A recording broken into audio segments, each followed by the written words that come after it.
Kelly from the Energy Boutique with your energy forecast for Sunday, March 20th. So the moon is going to be moving out of this peaceful, balanced, harmonious energy of Libra, and we'll be moving into Scorpio energy. So here's a couple of interesting things. First of all, today is the very first day of spring, of equinox, of moving into Aries season, but we don't get there until about 11:34 a.m. Eastern Standard Time.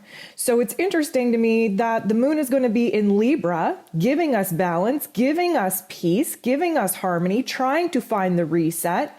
The moon is in Libra all the way up until the sun moves into Aries, and then the moon locks into Scorpio. So normally on a normal day, having the moon shift out of Libra, moving into Scorpio energy is a little bit tough. Let's just be grateful that we are out of Pisces season so that it's not water on water. Scorpio energy, very transformative, brings up all the darker pieces, the darker parts of ourselves in order for us to kind of look at it, analyze it to death, pluck out the silver linings, and of course, illuminate it, turn it into something we can work with. Now, the fact that we're moving into Aries season, Scorpio and Aries have a common denominator, which of course is Mars. Mars rules over Aries season. Mars co-rules over Scorpio. So we're definitely going to feel that life force, that energy come back and really be very, very aggressive in order to find peace and harmony, in order to detach from the old, detach from the shadow, and really give ourselves a clean slate to work with. So there are 9 different aspects taking place here today, and 8 of them involve the moon. While the moon is still in Libran energy, there is going to be a little bit of a not so nice interaction between the moon and the true node. This is definitely providing us a lot of tension, especially in thinking about our plans. Why? Because we have to kind of rework the past, rework the situations we're moving out of in order to actually move forward. Right now, the thoughts that we're having, the plans that we are kind of, trying to review in our heads, we're running into a lot of blockages. And that is mostly because we are attached to the past. We don't know how to disconnect from the pain, from the suffering. We don't know how to actually formulate a strategic and calculated plan forward. So at this particular point, we're kind of cluster-effed in our head. We're not finding that peace and balance between our heart and our head because we're a little bit stuck. And of course, this is preventing us from moving forward, from absolutely evolving and finding that certain amount of growth. The moon does bump into Jupiter in a very positive way though, and this is like our higher selves kind of coming in and kicking our ego's butt and saying, listen, you can't get so down and willy-nilly about all the what ifs and the shoulda, coulda, wouldas. You have to kind of visualize the future. You gotta have to hold that dream, that vision. This is kind of like a pep talk from the universe, really pumping us up, making us be a little bit more hopeful and optimistic about some of the situations that we're feeling a little bit negative about.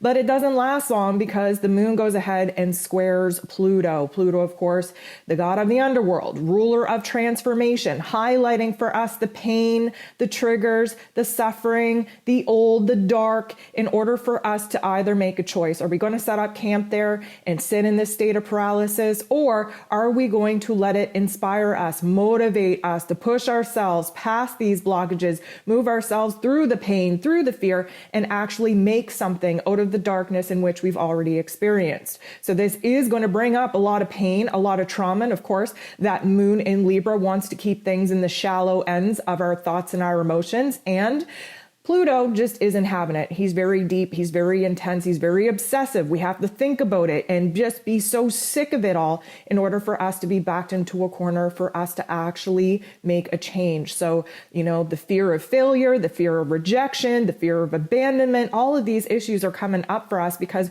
we finally grasped a little bit of hope, a little bit of optimism about the dream, about the vision, about the future. And of course, this is what happens. We take 1 step forward, we take 2 steps back.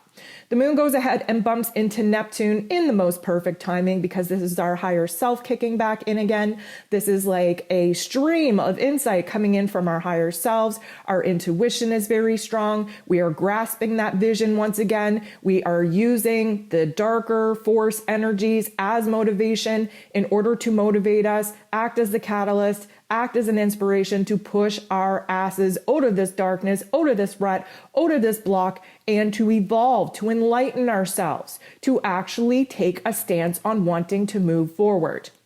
This is when the sun moves into Aries. This is when the equinox actually takes place. This shift is definitely going to be felt. Okay, we're getting that fire energy back. We are getting that passion back, that life force back. We are renewed. We are revived in a way. But this is a lot of energy coming in at once. If you haven't listened to the Ascension forecast, I'm going to recommend that you do that, because we are essentially bringing ourselves back to life in a lot of different ways. And the energy is going to be hard to kind of adjust to, because we essentially just went through a dark night of the soul, a certain death, if you will. And now we are cutting the cord to that. We are only focused on the future. We are taking a big breath of air into our lungs. We are starting fresh, and that can be very scary for a lot of people. This is when the moon actually locks into Scorpio. So now it's intense. Like, we're feeling this. We're passionate. We have new desires coming up. The very first aspect that the moon in Scorpio makes is with the sun in Aries. This is anytime we have the moon and the sun coming together, it's an illumination of the past versus the future. And what we find is a choice in the present moment. What we have to let go of from the past in order to embody and embrace the qualities and characteristics that we need to be in order to usher in the futuristic vision, the futuristic dream. This is likely going to trigger us in not such a nice way. We are feeling the gap between the old and the new. This is a very awkward adjustment period for us. There's an inner conflict because our heart and our head still aren't on the same page. Our thoughts, our emotions, our memories are still very much connected to the old. Our life force, our focus, our will, our determination is focused on the future.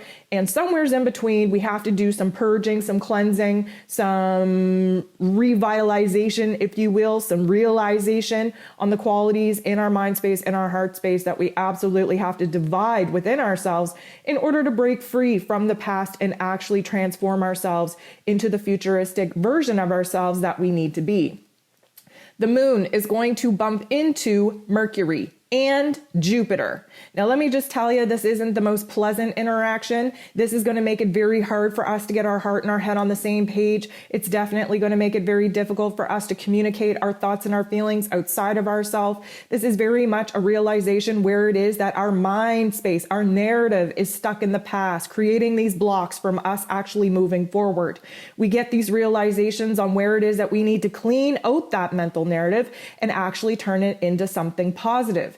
Now, Jupiter, who normally is our cheerleader, who normally does want to show us where we have to be more hopeful and optimistic, really kind of puts the magnifying glass on this particular mental narrative, and we can become a little bit fixated, a little bit obsessed. We can really kind of dive into the fears, dive into the doubts and the insecurities.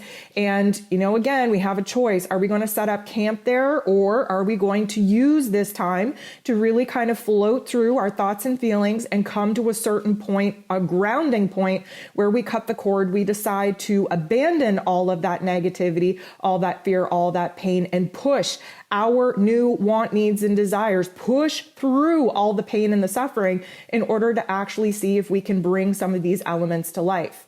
Now, wrapping up the day, we have the moon bumping back into the sun, this time in a very positive aspect. This kind of settles things within us. We are finding peace between our heart and our head. We're finding that middle ground between the old and the new. We're finding that balance, that agreement within ourselves, recognizing where it is that we have definitely been self-sabotaging ourselves, definitely been making things harder than they need to be, definitely stuck in a rut in our mental plane, in our emotions, and where it is that we are now going to agree with ourselves to push past that, to 100% give a good effort to push ourselves forward, move forward in a very direct motion in order to pursue the new dreams, the new vision, the new passion, the new desires that are now activated within us to pursue.